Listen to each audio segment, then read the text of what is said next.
Hello and welcome to CKE 10,001's gaming channel. In this video we look at my Frieren 8-bar deck profile. Green kind of got the short end of the stick. It's kind of the weaker color of the set, but try to make something work by putting this together. Hopefully you can take it as a template and improve upon it yourself as well. But without further ado, we'll look at the level zeros. So I'm running 4 copies of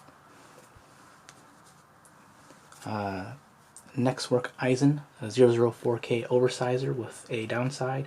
All of your opponents' characters get pay 2 encore.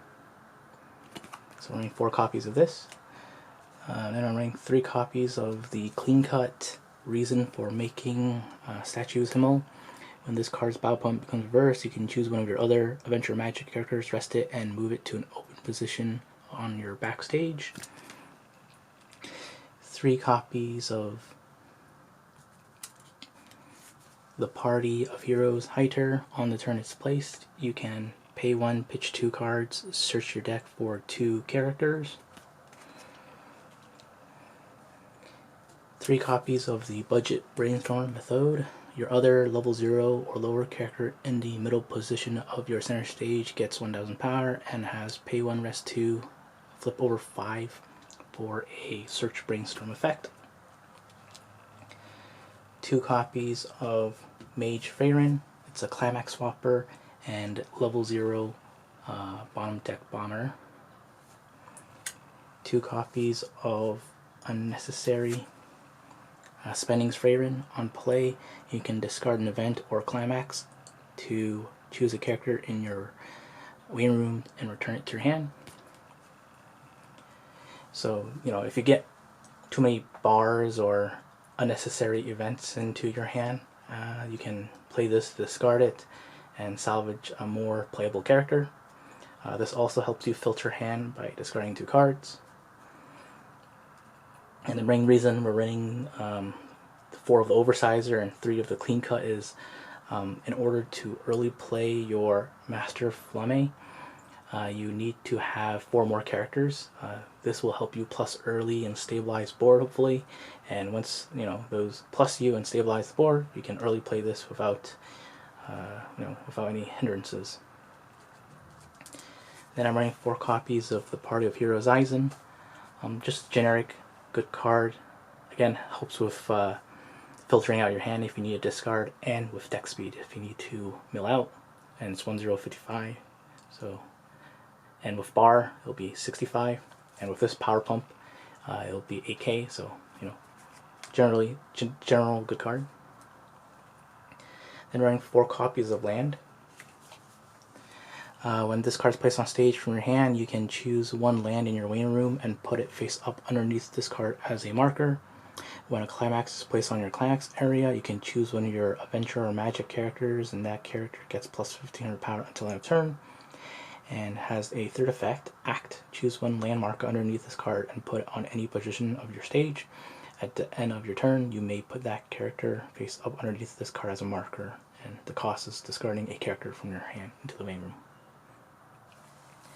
And then I was trying to think, if you're running 8 bar, you play climax every turn, what benefit do you get out of it? Not much.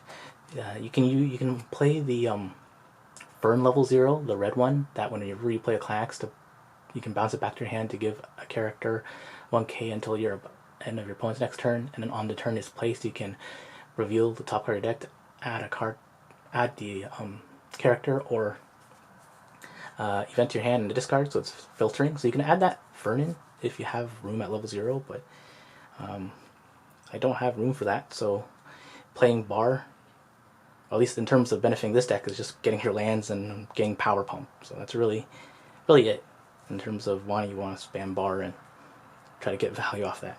But you can try the Fern level 0 if you want to use that as a way to value off playing bar. And then I'm running 4 copies of Master Flamme.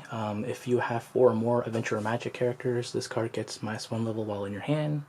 So you can early play this at level 1.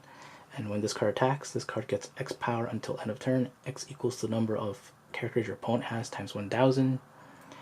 And when this card's battle poem becomes reverse, you can put the climax from your climax here into your waiting room. If you do, look at up 2 cards from the top of your deck, choose up to 2 events or adventure or magic characters from among them, reel them to your opponent, put them into your hand, put the rest into your waiting room, and then choose up to one of your opponent's level 0 or lower characters and put into your waiting room. So it helps snipe brainstormers and pluses you too. So 4 copies of that. Then 2 copies of Executioner Draught. When this card is placed on stage from hand, this card gets X power until end of turn. X equals the number of adventure or magic characters you have times 1,000, so it includes itself. And when the card is placed on stage from your hand, reveal the top card of your deck. If it's magic that subjugates opponent's event or an adventure or magic character, you may choose one of your opponent's level 0 or lower characters and put it into the waiting room. So a lot of level 0 removal between these 2 level 2 cards. And then 2 copies of if you have 2 copies of magic that subjugates opponents. If you have 1 or less magic or adventure characters, this card cannot be played from your hand. But if you do, if you can play it, you can choose up to 1 aura, the guillotine, level 3 in your waiting room, return to your hand, or put it into your stock. Choose up to 3 of your opponent's characters, and those characters get the following ability until turn. This card cannot become reverse. So this prevents people from crashing into your board if you want to use your level 3 aura guillotine finisher. And I'm running 2 copies of Sage of Destruction Aura. Assist all your level 3 or higher characters in front of this card gets plus 2,000 power, so again, pumps up your aura. And when this card is placed on stage from hand, you can discard a card. If you do, choose the event, this event, and salvage it. And then, since the aura finisher doesn't really go for game, that's why I splashed a lot of yellow into the deck. So I can play this card. 3 copies of Homeland Flower, Frieren, and Himmel. If you have 4 more adventure or magic characters, that's -1 level in hand.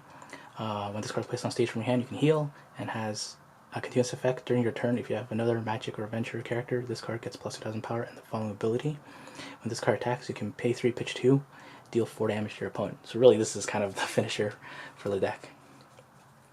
And then if you need precise damage to finish your opponent, you can play your aura. So I'm running 4 copies of Aura, the Guillotine. When this card is placed on stage from hand, you can draw 2, ditch 1. And Climax combo, when Scales of Obedience is placed on your climax area, if this card is in your center stage and you have 4 more other adventure characters or magic characters, you can choose one character facing this card. If the power of this card is lower than this card's power, put that character into your opponent's clock. So it's a clock kick. If it's higher, put this card in your clock. And if you're worried about not being able to be higher level than your opponent's character, you can always try taking in this event, Phantom Magic. It minuses 2k to your opponent's 3 of your opponent's characters in the center stage. So I'm just gonna zoom in on that. Here. And then the last 8 cards are the class card, which is 4 copies of Cowardly and Unfair Way to Fight, Bar Climax for your level 2 combo, and 4 copies of Scales of Obedience, your level 3 combo. Alright, thanks for watching. Please subscribe. Check EncoreDecks.com in the link below to see an overview of this deck build.